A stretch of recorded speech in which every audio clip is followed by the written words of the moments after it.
चलिए अब आपको बता दें कि मंत्री विजय शाह की मुश्किलें बढ़ती हुई नजर आ रही हैं। दरअसल मानव अधिकार आयोग ने संज्ञान लिया इस पर, सरकार को भेजा नोटिस, केस दर्ज कर सुप्रीम कोर्ट में 19 मई को सुनवाई। कर्नल सोफिया कुरैशी पर की थी विवादित टिप्पणी एक कार्यक्रम के दौरान। विवादित टिप्पणी के बाद लगातार उनकी मुश्किलें बढ़ती हुई नजर आ रही हैं। दरअसल हाईकोर्ट ने एफआईआर के आदेश दिए थे, उसके बाद यहां पर एफआईआर दर्ज हुई और उसके खिलाफ जो है जमानत की मांग लेकर वो पहुंच गए सुप्रीम कोर्ट। लेकिन पहले दिन तो उन्हें सुप्रीम कोर्ट से फटकार लगती हुई नजर आई और उसके बाद एक बार फिर से उस पूरे मामले को लेकर सुनवाई हुई। तो देखिए अभी मुश्किल जो हैं वो लगातार बढ़ती हुई नजर आ रही हैं।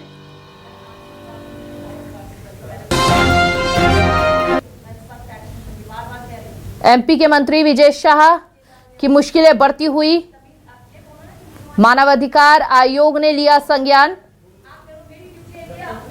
कर्नल सोफिया कुरैशी पर की थी अभद्र टिप्पणी।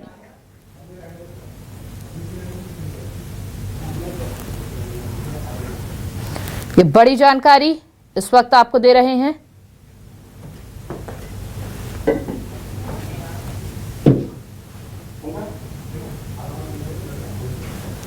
कर्नल सोफिया कुरैशी पर विवादित बोल वाले विजय शाह के पीछे लगातार मुश्किलें बढ़ती हुई हैं।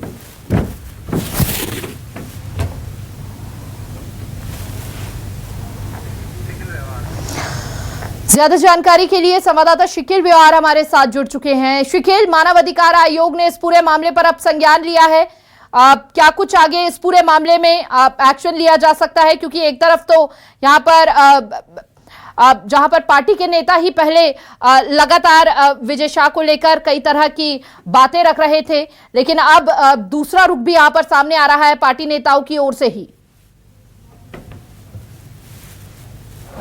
देखिए, निश्चित तौर पर कहीं ना कहीं विजय शाह के बयान के मामले को लेकर मध्य प्रदेश की सियासत तो गर्म है ही, बल्कि सत्ता पक्ष विपक्ष के साथ साथ तमाम आयोग और शिकायतों के मंच पर भी विजय शाह जो हैं कहीं ना कहीं उनके खिलाफत में मामले दर्ज किए जा रहे हैं। और हाल ही में एक और मामला यहाँ दर्ज हुआ है जो कि राष्ट्रीय मानव अधिकार आयोग में दर्ज हुआ है।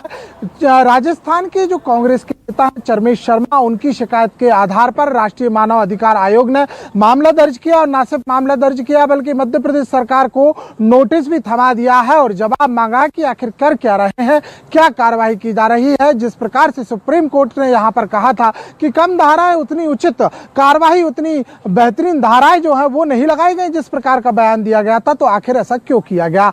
मगर देखा जाए तो लगातार मुश्किलों का दौर कम होने वाला नहीं है, क्योंकि सुप्रीम कोर्ट में भी 19 मई को जो है वो सुनवाई यहाँ पर होने वाली है। उसके अलावा कपिल सिब्बल भी इसमें आ गए हैं सामने और जो उन्होंने इस बात की मांग यहाँ पर की है और कि आज ये साफ तौर पर कहा है कि इस पूरे मामले पर तत्काल जो है कार्रवाई की जानी चाहिए। और कपिल सिब्बल जो देश के जाने माने वकील है और इंटरव्यूअर के रूप में उन्होंने इस बात को लेकर अपना पक्ष जो है सुप्रीम कोर्ट में रख दिया है। तो वहीं दूसरी ओर मध्य प्रदेश के हाई कोर्ट की बातचीत कही जाए, जिसने सबसे पहले इस पूरे मामले पर संज्ञान लिया था और मंत्री विजय शाह के खिलाफ 4 घंटे के अंदर एफआईआर दर्ज करने के जो निर्देश दिए थे, उसी हाई कोर्ट ने सुप्रीम कोर्ट में अपनी जो है कैविएट दायर की। और कैविएट इस बात की यहाँ पर दायर की गई है कि यदि फैसला अगर सुप्रीम कोर्ट किसी भी प्रकार का सुनाता है तो उससे पहले हाई कोर्ट का पक्ष सुनना होगा। और ये कैविएट दायर की है हाई कोर्ट के ही तरफ से जय जो वरिष्ठ वकील यहाँ पर जय ठाकुर, उन्होंने इसका जो है कैविएट दायर की है। तो ये पूरा मामला जो देखा जाए तो अब सुलझता हुआ दिखाई नहीं दे रहा है। सियासत की हम बातचीत करें तो लगातार जो है सियासत देखने को मिल रही है। कल लगातार जो है प्रदर्शनों का दौर चला, कहीं गांधी जी की प्रतिमा के नीचे विधायक अपने समर्थकों के साथ बैठे, तो दूसरी ओर विधानसभा नेता प्रतिपक्ष उमंग सिंगार, वरिष्ठ जो अपने विधायक थे कांग्रेसियों के, उनके साथ राजभवन के पास बैठे। और आज भी जो है अलग अलग आंदोलनों के जो दौर हैं वो लगातार जारी रहेंगे। और अब इसमें एक और एंट्री यहां पर होती हुई दिखाई दे रही है, क्योंकि जगदीश देवड़ा का भी बयान सामने आया। हालांकि उन्होंने इस पूरे मामले को लेकर माफी मांग ली और लगभग अब ये मामला जो है वो ठंडे बस्ते में जा रहा है। और कहीं ना कहीं लेकिन विजय शाह की अगर हम बातचीत करें तो ये मामला अभी फिलहाल जो है वो ठंडा होने वाला नहीं है। बिल्कुल बिल्कुल, देखिए शिकिल, ये तस्वीर तो साफ है कि यहाँ पर अभी विजय शाह की मुश्किलें बढ़ती हुई नजर आ रही हैं। आप बने रहिए, आपसे आगे भी खबरों में हम जानकारी जुटाते रहेंगे।